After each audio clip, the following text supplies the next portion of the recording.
Stan Gibilisco here, proprietor and operator of amateur radio station W1GV, Whiskey 1 Good Vibrations at your service, to talk a little bit about something that appears in this book upcoming in October of 2014. That's when it'll be published, according to the current schedule, Ham and Shortwave Radio for the Electronics Hobbyist. And one of the chapters in that book, Chapter 6, has to do with mobile radio operation, mobile and portable radio operation. And I wrote this chapter based on a trip that I took last winter for about almost a month out to Wyoming, and I did some mobile and portable operation. And I'd like to show you some of the photographs that appear in that chapter. This is my trusty Yaesu FT857D transceiver, capable of putting out up to 100 watts. It's set up in a portable configuration right now. That blurry thing back there is a Radio Shack SWR meter. I had it on a wooden board, set it right on the kitchen table at a ranch house in Wyoming, which I will show you a couple of pictures of in just a minute. That is my 2-meter Yaesu transceiver in the vehicle, big number 8. That is the mag mount antenna for that 2-meter radio. There is an example of the first mobile installation that I put together. A bencher paddle. There's the FT857D and the meter, the SWR meter. And I operated this thing on 10 meters with a chopped off CB whip and worked the world as I drove through South Dakota, Wyoming, and Montana in February of 2014. Wyoming in the winter, don't knock it until you've tried it. This is something that I recommend you try to stay away from unless you're only going to draw about 1 amp or less. If you have a device that only draws a little bit of current, it's okay. This is the so-called cigarette lighter or lighter adapter thing. This is a very nice one, though. I got it at Radio Shack. They have a lot of really good stuff there at Radio Shack, by the way. You'll be surprised. A lot of good amateur radio connectors and things like that.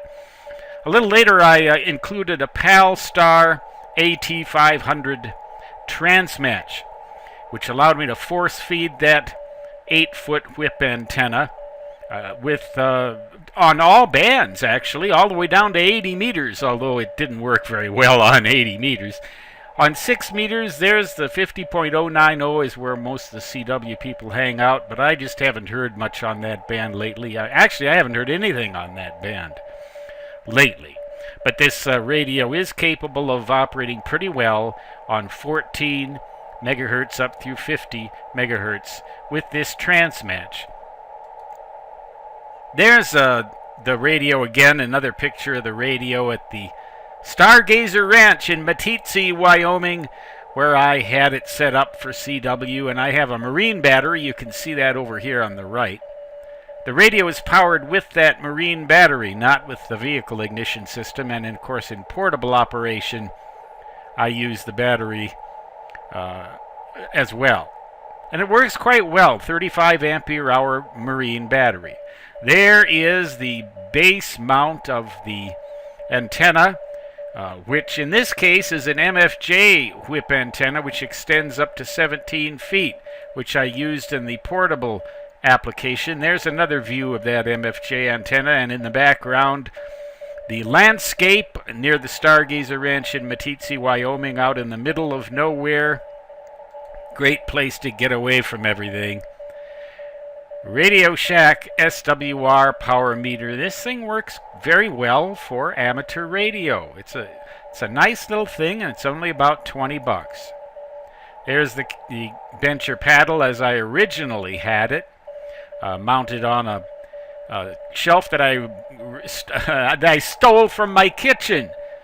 And there, of course, it is the instruction manual for the FT857D. That's a sophisticated little radio. You got to read that manual. There is my marine battery, and note the way that I've jazzed up these contacts here to ensure a very good connection and easily connect and disconnect the wires.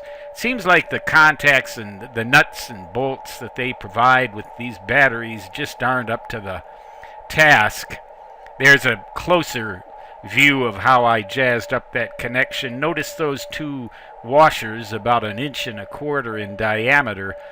They ensure excellent contact for the wires to deliver the current that radio demands. There is an antenna known as the Yaesu ATAS.